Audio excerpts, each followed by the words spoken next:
So picture this. It's 2020. It's the height of the pandemic. I had gone down to help my cousin pick up. We were going to move in into a shared apartment. And obviously, due to COVID flight risks, we found out she could not fly. She has asthma. So we had to come up with a plan real quick. And what's the next thing to do? Take a road trip. Drive Orlando to Seattle. I mean, it's like, what, 4,880 miles? Go through like 15 or so states. Nothing too crazy. Not for two women just zigzagging across the country into the great unknown. Did I mention we hadn't been in the country for 2 years at that point? I know you all love the fond picture of an American road trip, well planned. Most of you have the memories of, all the nostalgia, all the planning, the excitement. Not for this girl. I am from Zimbabwe. So in my country, we don't just do road trips. We don't just get out and go camping in the wild. I mean, I don't mind the traffic jams, but we drive on the right side of the road. And it's a whole different scenario out there. So road tripping and camping, we have magnificent but dangerous wildlife sharing those roads. Anyway, back to my trip. So what's the first thing you need for a road trip?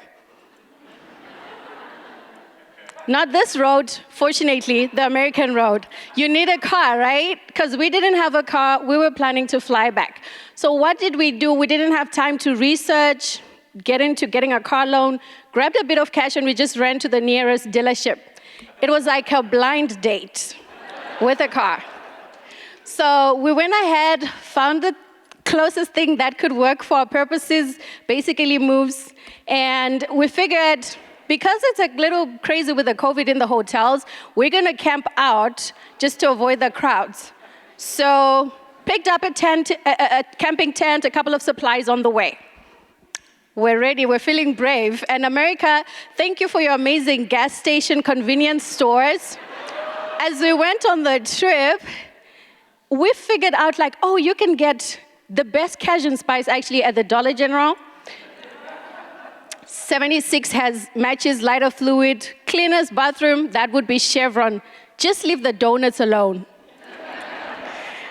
So eventually our trip rolled out, it got exciting, we got comfortable with the driving to some extent. And I found one of America's hidden gems, the world's largest ball of twine, ladies and gentlemen.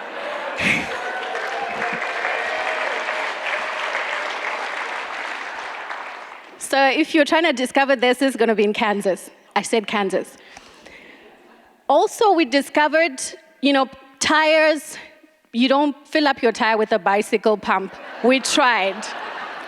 And ghost towns are real also. Some of the places were closed, obviously, due to the pandemic restrictions. Some of the places had bears, so we couldn't really camp out. But I did get the opportunity to camp in one of the most beautiful parks. But there were challenges again. Americans, why can we not agree on a standard accent? How many ways do you need to have to pronounce words like water?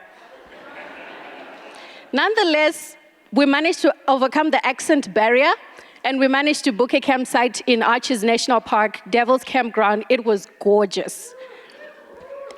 We camped out on the hill, and let me tell you, we could see all the stars. There was no trees and no Seattle clouds. It was gorgeous. And we were making dinner, by the way, campsite. We were getting very brave.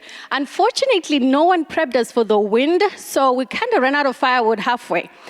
And we were thinking our dinner is going down in smoky hell. And then, boom, the wind was sending us little gifts, tumbleweeds. We figured, why not just throw these on the fire and see what happens? Trust and believe tumbleweeds fight back. So did we eat dinner that night? Of course we did.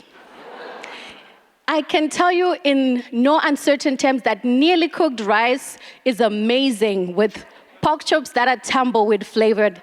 Get out there and get some adventures, ladies and gentlemen. It is the only way that you can get to experience the magic of life.